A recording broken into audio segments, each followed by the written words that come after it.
Today, in the Practices of a Bodhisattva, we discuss transforming two difficult situations into the path, repaying kindness with enmity. The other is transforming humiliation into the path. So there are two parts.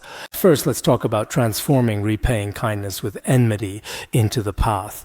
Even if someone whom I have cared for as my own child treats me as an enemy, I will still remain steadfast. Just as a loving and deeply caring mother has even more profound compassion for her sick child, so too should a bodhisattva always act. I once treated them as if they were my own biological child, someone whom I have always cared for with dharma and material support. Not only does not repay my kindness, but instead in all sorts of ways through body, speech and mind harms me. They often attack me with words, and frequently strike me physically as well, and in their heart they harbor hatred toward me, treating me as an enemy. Even in such circumstances, not only should I not retaliate with hatred, but I should, like a compassionate mother, treat them as she would her own beloved child, driven completely mad by a serious illness.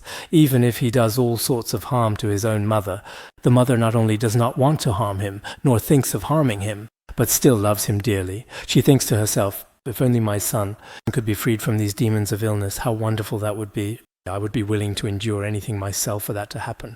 This analogy is quite meaningful and offers a profound insight. In the same way, when others cause me harm or distress, we should realize that, in actual fact, they are being controlled and driven by their own internal afflictions. That's precisely why they act in such a deluded and misguided way. In our daily lives, when we encounter someone to whom we are especially kind, but not only do they not show gratitude, they even harm you instead. If you have generated bodhicitta, you should respond like this. Wow, this person is truly pitiable. Indeed, he is being controlled by afflictions, already seized by demons. He himself has no true freedom either, so I sincerely hope he can be truly liberated from his afflictions, and I feel even more profound compassion for him. This is how all children of the Buddha transform others' wrongful actions into opportunities for spiritual practice. Or it can also be explained as follows. Just like a mother's loving care for her sick child. Earlier, the example was of a son who has gone mad, a crazy son. Here, it refers to a sick child. It seems these two explanations feel somewhat similar, just as one truly hopes a child will recover from a very serious illness. As a child of the Buddha, as a bodhisattva, we should also give rise to the profound aspiration of bodhicitta. Indeed, each and every one of us. Why did I specifically decide to talk about this particular topic this year? When we studied the Bodhisattva's way of life before, it seemed like we just recited the verses. Everyone felt something, but not quite as much as now. This commentary is also very well known in Tibet. When these scriptural proofs are really explained, wow, it just turns out that behind every single verse, what we truly need to do is exactly this. But can we truly and effectively do it? Some individuals are indeed able to accomplish it very well. Similarly among us here, even though we are attending class together in the same classroom, some people take every principle and do their best to actually put it into practice. Some people not only fail to truly practice, but may even act in complete opposition to it. That is also quite possible indeed.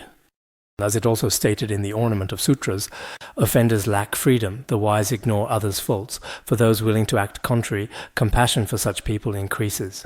If someone is constantly without freedom, without autonomy, if they are such a person, the wise bodhisattvas not only do not feel anger toward them, but instead feel especially compassionate and even fond of them. This means that those who are controlled by afflictions and act involuntarily, these foolish people, even though they commit unreasonable and contrary acts, the wise bodhisattvas do not blame them. On the contrary, they are even more loving and very compassionate towards such people. Actually, in our daily lives, it's indeed true that Mahayana Buddhism truly requires this kind of an attitude. But sometimes it's really quite hard to do this. You may care for them in absolutely everything you do on a daily basis, but at the most critical moments, even when it's truly needed the most, not only do they show you absolutely no gratitude at all, but they even cause you significant harm and considerable trouble. And if that harm is truly unimaginable, can we still continue to maintain the same kind of loving and compassionate attitude toward him just as you have always done before? Or as they harm me more and more, I become more and more compassionate toward them. If that's the case, if we don't have a strong bodhicitta, it really is very difficult. But for those who have truly generated bodhicitta, this is what they need to do. This is also stated in the 400 verses. Just as a mother feels special pain and love for her sick child, in precisely the same way, bodhisattvas possess special compassion for those individuals who commit evil deeds. A truly loving mother is especially caring toward her sick child, no matter what the child does. Especially, we often indeed see that these mothers are quite incredibly and truly exceptional and remarkable. No matter how the child may harm her, she never minds it. Bodhisattvas are the same way. Especially toward those who are particularly wicked, bodhisattvas love them even more and care for them especially. It is also said in The Way of the Bodhisattva, in this way, not wishing to be disturbed, yet strong afflictions arise. In fact, most people do not want to be troubled by afflictions. They don't want to have greed, anger, or ignorance, nor do they want to feel jealousy. They don't want to have especially intense afflictions. But these afflictions just keep coming into your mind stream and causing trouble. So you yourself have absolutely no freedom whatsoever. When you see others in any situation, everyone clearly knows whether someone harms you or someone slanders you or whatever someone else does to you. Actually, the other person is truly pitiable. If we really cultivate ourselves a bit better, when someone truly harms you, in fact, they are actually being deeply controlled by their own inner negative afflictions. They have completely lost their freedom. In this situation, they might even give up what is most precious to them, just as it is mentioned in the Way of the Bodhisattva. People choose to commit suicide. If the person they love most are themselves, in such cases, it shouldn't be possible to commit suicide. So perhaps under the control of afflictions, they end up harming both themselves and others, even hurting the person they care about and love the most. This is possible. Therefore, those who are controlled by afflictions deserve even more compassion. This is the conduct of a bodhisattva. Therefore, towards those who harm us, our hearts should be filled with kindness and compassion. Even if we can't feel compassion, we still must not harm them. Even though we benefit the other person, they may indeed repay our kindness with enmity instead. This is, in actual fact, the very nature of ordinary people who are easily swayed by their afflictions. Seeing this difficult situation, we should show them even greater compassion and profound love. In addition, Atisha also taught that when we encounter especially challenging situations that test our patience, this phrase is a bit difficult to understand. What does it mean? It means when we encounter situations that require us to practice patience, some people do not practice patience, and then say, how exactly can I effectively practice patience? It's truly very difficult to do so. Actually, this is not the right attitude. This phrase is a little bit nuanced at that point. When encountering especially challenging situations for patience, some people do not practice forbearance. Some people, when faced with such situations, enemies or people with a bad temper, didn't Atisha often bring along someone with a truly bad temper? He diligently practiced patience every single day. So each of us might also consider this profound wisdom. It's often said that the truly auspicious lady, blessed with good fortune, always has the black-eared lady as her companion, always by her side. Everyone has their own really devadatta. That's what people say. So there will truly always be some kind of someone causing you trouble, making you feel pain. You should see this as something truly rare and precious. You can't say, it's impossible to practice patience.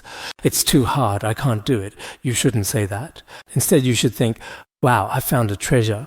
In the teachings on mind training, it is also said that when you always do good deeds for others but are met with harm in return, this proves that the weapon of negative karma from repaying kindness with enmity in your past has now fallen upon your own head. No matter how well you treat them now, if they still treat you like this, it shows that you were once that kind of person yourself. You yourself were treated well by others, but you repaid kindness with enmity. This kind of karmic weapon has now fallen upon your head, shattering you to pieces. There's nothing you can do except repent. Many say, why is this person treating me badly? Why is that person? It seems like everyone around us harbors deep resentment toward us.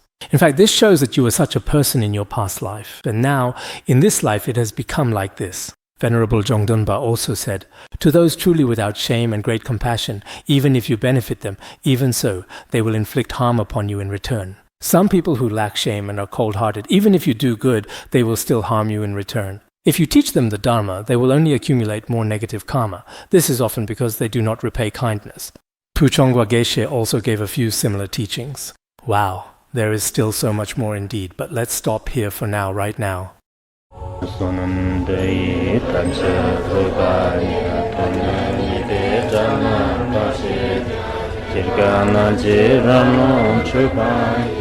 Chupun Solen Trasha Bandangara Badma Sodargye Bandangara Badma Sodargye Bandangara Badma Sodargye